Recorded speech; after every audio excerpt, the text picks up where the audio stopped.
Leicester City versus Newcastle United. Leicester City still sitting pretty in third place, guaranteed Champions League football for next season. Newcastle United, Ian, they need 2 points to guarantee Premier League safety for the season. Yeah, the kind of nice. You feel it's a nicer game for Leicester to have, isn't it? I know they still might have one eye on the cup final, or whatever, but they just to kind of cement any doubts and keep those sides in fourth place away from them and get that Champions League football for next season sorted out. It's kind of a nice tie for them to have, because Newcastle had the chance to put in a good performance against Arsenal, and I thought they were largely poor in that game. So I think they'll be largely poor in this game against a better side, and I think that this will be one where Leicester will be hoping they can get Vardy back into form. I'm going for a 3-1 Leicester win. Yeah, I was let down by Leicester, though, against Southampton. I will say that. They just didn't seem to have it with them, and they played against 10 men for so long. But I also think Leicester will win. I think Jamie Vardy will find a goal, and I can't see Newcastle United scoring unless St. Maximin is magical. So, 2-0 to the Foxes. Leeds United versus Tottenham Hotspur. This has the potential to be a good game, though. I would say check this one out for sure. It's Tottenham, you don't know what to expect with them under Ryan Mason, so you get the feeling the players are just going out and doing whatever the hell they want. Sometimes Leeds play like that, so hopefully it'll be one of those ones where Bielsa doesn't just tell them to defend and go out and enjoy themselves. And because I'd like to see that version of Leeds rather than the kind of the stodgy, turgid one. So let's go for goals in this one again. Let's go for a 2-2 draw. I love the haphazard nature of this. I can even hear it in your voice. You're like, let's just go with this. Yeah. Leeds are kind of sleepwalking to the end of the season. I was really surprised by their performance against Brighton. Really surprised by the amount of draws they're having. They're not looking good at the back, which we already knew, but they aren't actually creating a lot of clear chances up front anymore as they were for most of the season. I say this now, they'll win 4 in a row. Obviously, they'll just win 4 in a row to make me think I'm an idiot. Equally, Spurs, I think putting Gareth Bale on the pitch and just letting Gareth Bale be Gareth Bale is probably the best possible thing they could do, and I think that's the only thing that's going to make Ryan Mason look good at this point. So he's going to do it. As long as Kane is playing, Spurs will play well. 3-2 to Tottenham Hotspur. Sheffield United versus Crystal Palace. The less said about this game, the better. 0-0 draw. Yeah, I'm going to go for a 1-0 Palace win. Manchester City versus Chelsea. But I think we could say a lot about this one. This one, again, a rerun of the FA Cup semi-final and could be a precursor to a Champions League final. Who knows? You will know by the time this video comes out, but at the time of filming, we do not currently know. Last time out these two sides played, Chelsea were the ones that came away with a 1-0 win, and they kind of found a tactic that worked well against Man City, I thought, and no doubt Tuchel will try and do that again. But you might see a different City this time, Tom. You might see him actually play a striker in this game.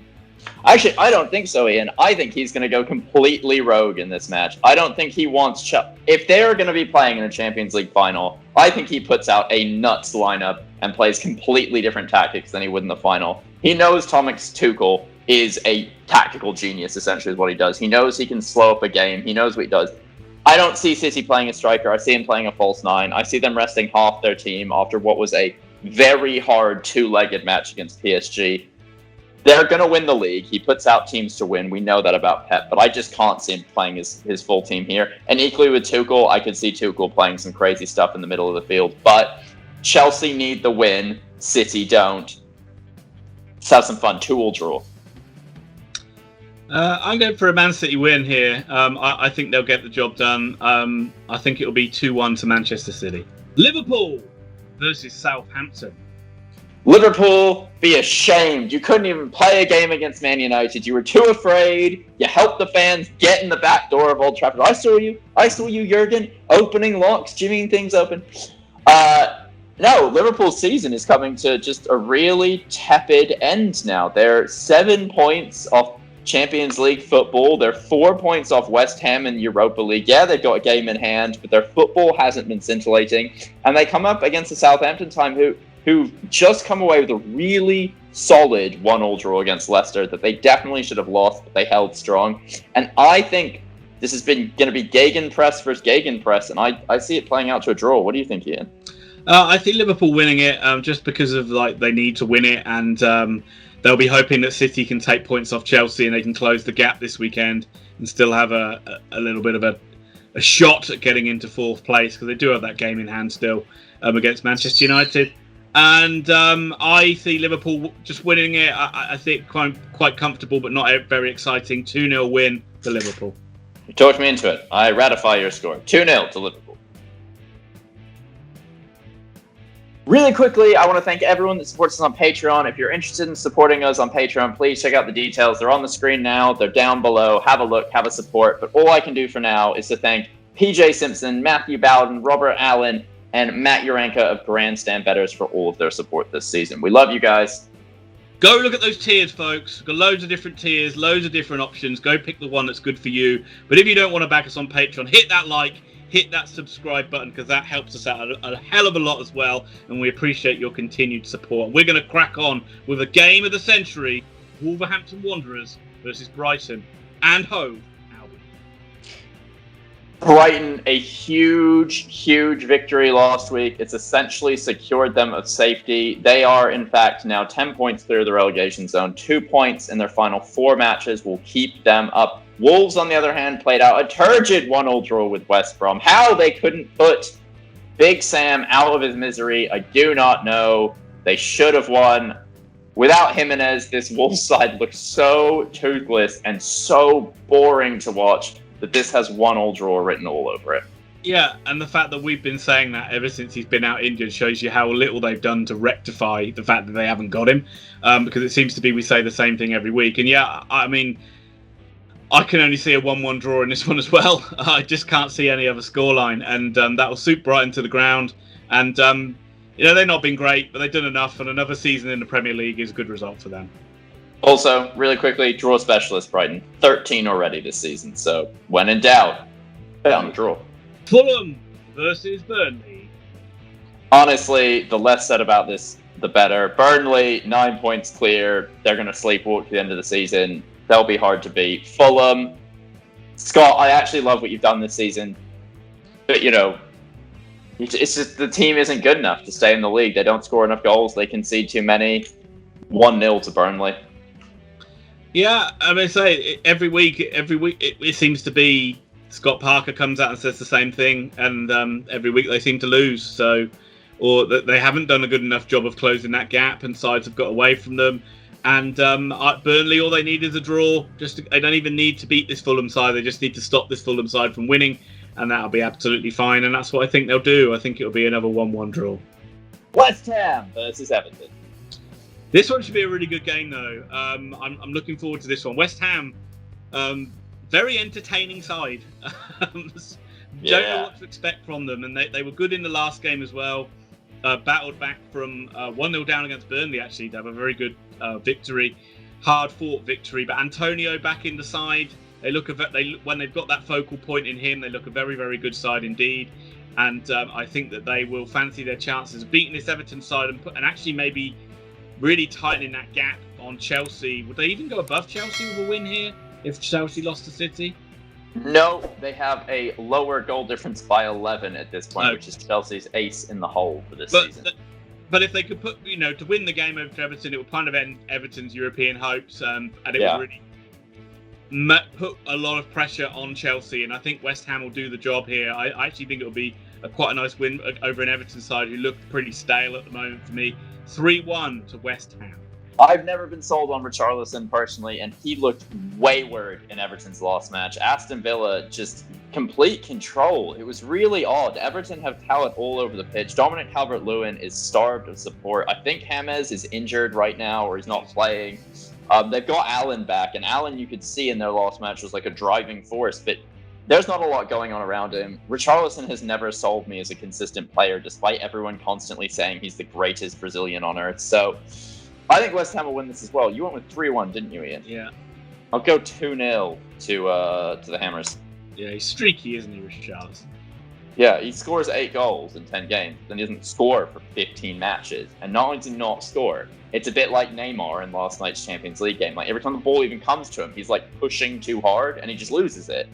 And he just becomes a black hole to his team. I get the feeling that if he's your player, you kind of always like him because he just always gives you...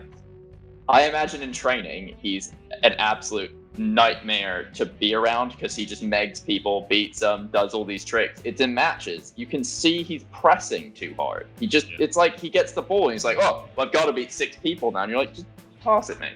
Just let the play go. From a fan's point of view, you're never going to be too sad at a guy that tries too hard. No, not at all.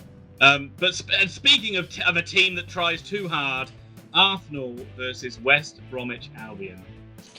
Arsenal won last week. I didn't want to predict them to beat a Newcastle team that had been playing really well, but Newcastle decided not to turn up, which helped Arsenal out immensely. Arsenal also will be coming off a Europa League game, which we have no idea about, but I think both of us predicted them to go through. West Brom somehow seem to think they still have a chance in this league. They're drawing matches left, right, and centre.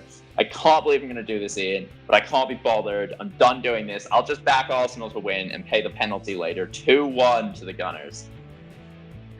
Big Sam loves a trip to Arsenal, though, doesn't he? He does. He loves to bully them a little bit. Special.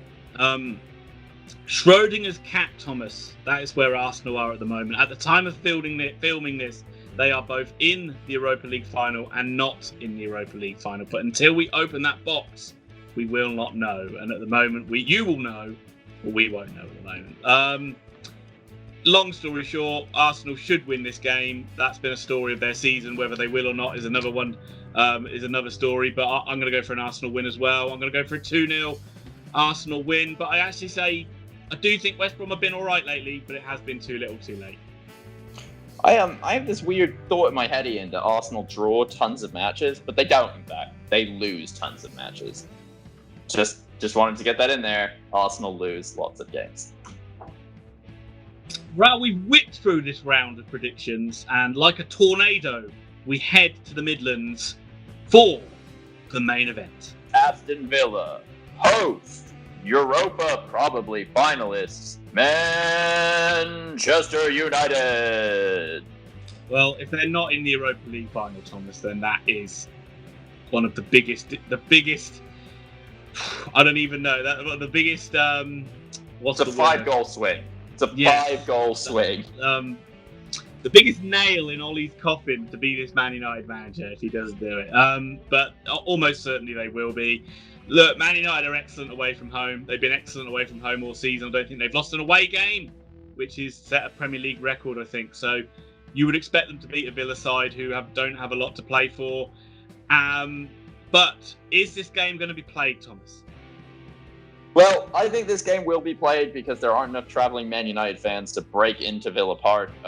It's the next home game for United you worry might not be played. It's quite possible Man United will never, ever play Liverpool ever again due to a fan revolution. But United are in form.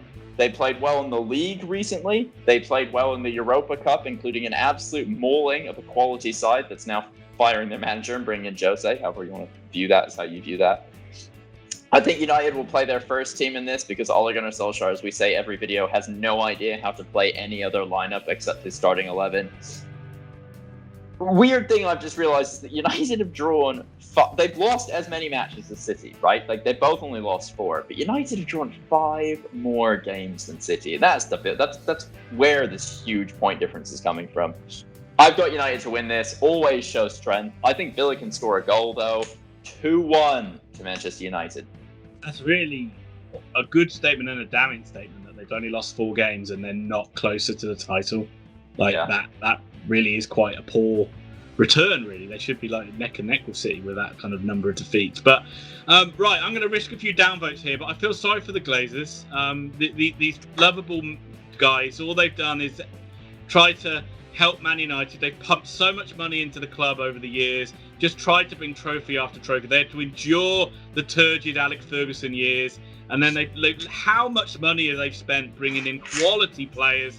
You could name not least people like Maguire, people like Fellaini, people like Fred, and they're the ones that that always carry the can and the fans are annoyed by. I think it's a disgrace. I think Man United fans, all of them, even though it was only a couple of idiots that ran on the pitch, all of them are tarred with the same brush. They're all a disgrace. And because of that, I can't in good faith back them to beat this Aston Villa side, even though it's madness because they never lose away. Villa 5, Man United 2. But thank you, everybody, for watching this. Please, if you enjoyed it, hit the like button. If you like the channel, hit subscribe. Make sure you hit the notify bell so you get everything. If you really enjoy the channel, check out our Patreon and show us a bit of economic support.